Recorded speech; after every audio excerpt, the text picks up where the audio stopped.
Hi, my name is Nick Struan. Today I want to talk to you about fear. And we all have fear, and it's quite naturally to have that sort of fear. But let me tell you about a more sort of concrete example. I teach online in China, and mainly high school students. And some of those have exams, especially there's two exams, one called the Zhongkao and one called the Gaokao.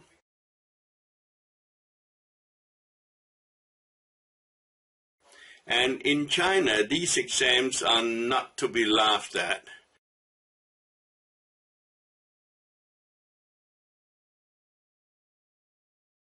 The Zhongkao, that means that they're about 13, 14 years old when they have this exam.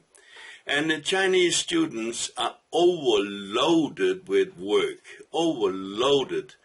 They study from very early in the morning to very late at night, sometimes 10 o'clock at night, with these exams to try to cram as much information into their little brains as they possibly can.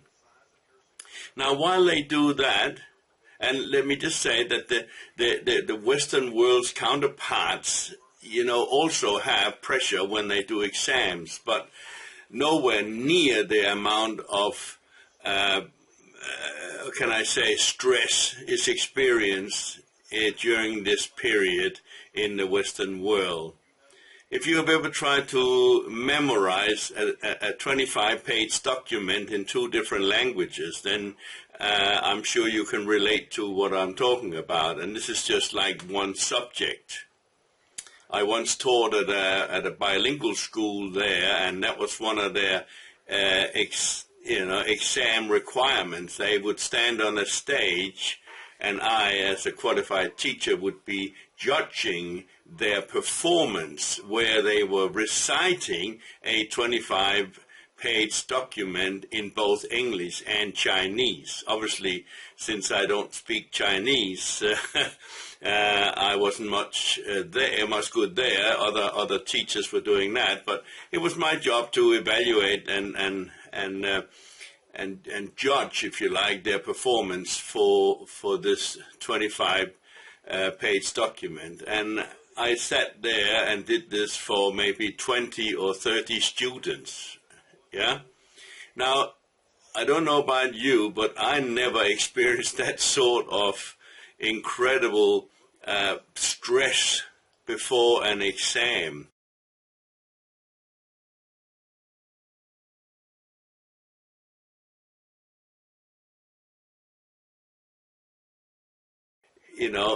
We can, I suppose, analyze the different stresses and say, well, the stress is the same whether you do that or you have 25 questions that you need to answer in a certain amount of time, and you don't have you don't have all the answers, so or that sort of thing. So, but stress is not stress, right? But we all understand we can have stress at different levels. But now let me ask you this, though.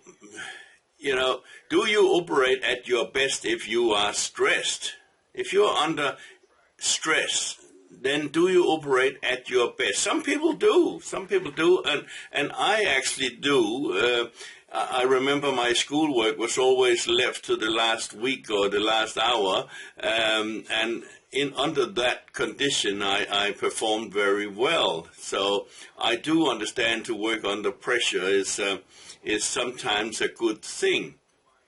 But now the question here is fear a good thing? Is fear and stress, is that healthy? Is that good? And again, it could be argued that sometimes it is and sometimes it isn't. Yeah. Now, my point here is that most of the time, if the fear is turned outward, see, what happens is that we look at our report card, or these students, they do, and they see that perhaps they didn't do their very best. And so the report cards become the the gospel becomes the sort of the benchmark for next exam. I'm sure you can relate to this. And so if you did, like, if you got 6 out of 10 last time, then you think that you're going to get 6 out of 10, or hopefully a little bit more at your next exam. An English subject in a Chinese exam will maybe give you 120 points, and some of the kids are getting 110. And I say to them, that's fantastic, right? Well, next time, let's do 120. And they go, whoa, I possibly couldn't do that, they say. And I say, why not? And they say, well, no, it's you know, I'm not good at this, I'm not good at that. And this is a favorite saying or favorite expression that I hear many, many times in China in particularly, where they say that they don't think they're good enough for this, right? Now,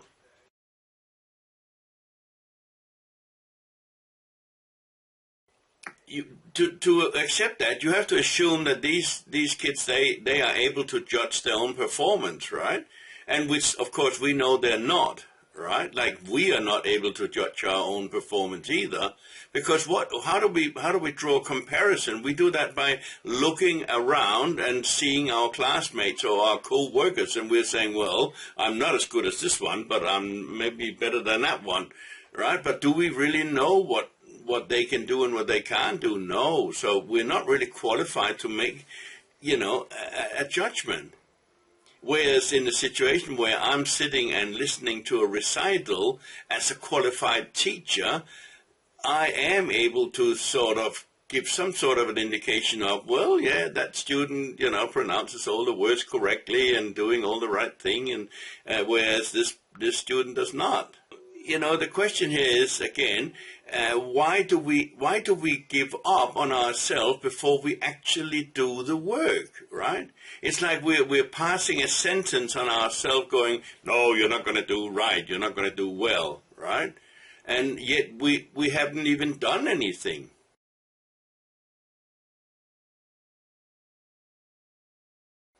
Also, when we make a prediction for ourselves as to where we think we would be, would that be, you know, like we can call it a goal? You know, I say, well, I'm going to be at 115. Last time I got 110, so I should be just that little bit better to get 115. Well, why is that? When I say to them or suggest to them that they can go to 120, right? They go, oh, no, I couldn't do that, you know? And I ask them, why could you not do that? And they never know. You know, they just think, well, I only got 110 last time. It's such a big jump. But let's examine, you know, our thinking prior to going to, or the person's thinking prior to going to the exam, right? You know, instead of setting a limit of saying, well, you know, I only got 110 thereby, I can only achieve a certain amount, right? Why not go, and I explained this, you know, why not go for the moon? Right? There's a saying, if you go for the moon and you miss, at least you are amongst the stars.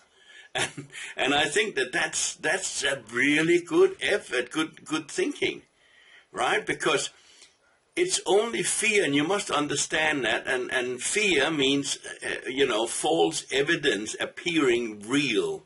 It's something that we set up in our mind that is not actually real.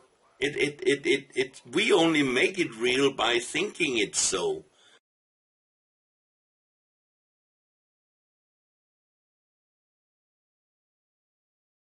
If we are setting up any benchmark, why not make it at the top? Why not try and convince ourselves instead of saying, because that's what we're doing at 115, we're trying to convince ourselves that we can only do that. Why not try and convince ourselves that we can actually do the top mark? And as I said, we should miss it somewhat, then we may be amongst the stars. I mean, you know, we might be in the 120 range, right, rather than in the 115 range, yeah? This makes really good sense, and you know, so let's look at what is required to be able to do that. Well, there's two things that is required, and you can teach this to your children, right? there's two things that, at least a month prior to this examination, they need to start visualizing this, say, 120 mark. Yeah? They need to start visualizing this, and they need to visualize this as actually happening, and make it emotional by seeing all the people around them being excited about it, all their classmates is clapping them on the shoulders or hugging them or whatever, and saying, "Wow, you did so well," and see how the top of the class, they stand and look at you and go, "Wow, you did it." How it's amazing. Wow, fantastic.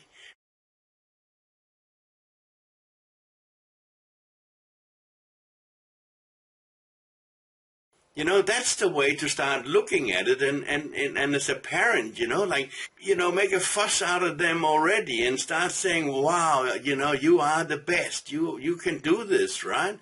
That's going to be so exciting when you get the top mark and that, right? Now, the second thing to make sure they don't enter into is doubt and fear. Okay, doubt and fear.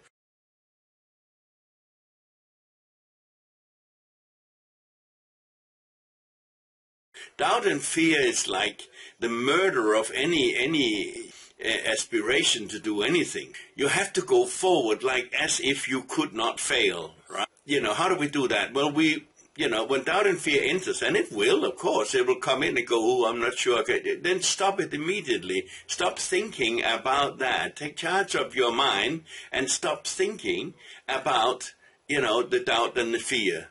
Straight away turn it over. Yeah, there's an analogy that I have been teaching for years, which I learned myself. It's like, when a U-boat, like an underwater boat, they dive, right? The captain says, "Okay, dive," and then the engineer says, "Dive," right? And then you hear this loud whistle, doot, doot, doot, doot, doot, like that. And then the boat, that is to inform everybody on board that now the U-boat is diving, okay?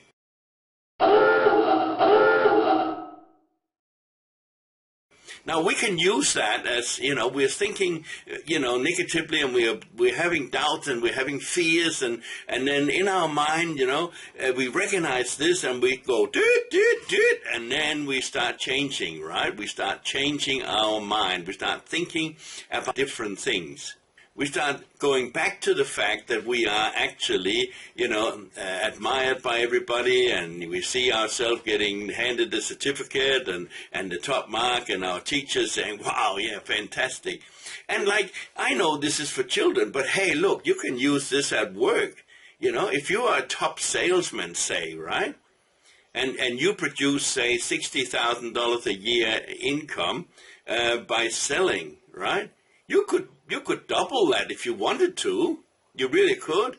But you have to believe that the benchmark is higher, right? You have to break out of this benchmark that you have set for yourself. It is a well-known fact that a sales manager can look at his computer records and he can see what most of his people are going to produce every month. Why? Because they never change very much, because they have a benchmark in their head that says, "Hey, I can make this sort of money per month, and that's what I'm doing," right?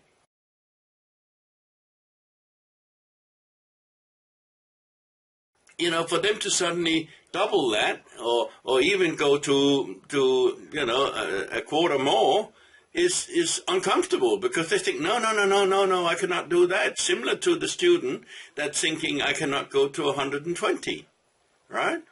And again, the same two factors apply. You have to motivate yourself in order to see yourself actually having it already. You have to see yourself and being congratulated by the sales manager, and an award being passed on, and all your fellow salespeople are really envious, and they wonder how you did it, and all this sort of stuff. Exactly the same. Keep doubt and fear out. Apply the U-boat method, and I would be very, very interested to hear, right, your experience with this. Okay, so try it.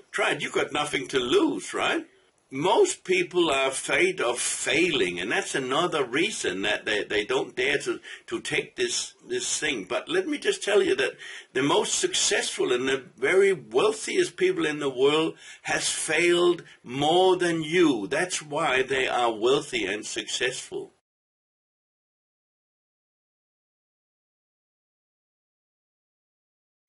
They are not afraid. They don't look at failing as something that is bad. They look at it as one step closer to win.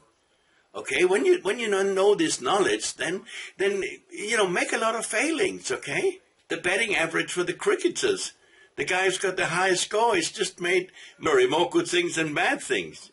Yeah, so understand that you need to fail your way to success, right? So failing is not bad. Just get up, dust yourself up, and try it again.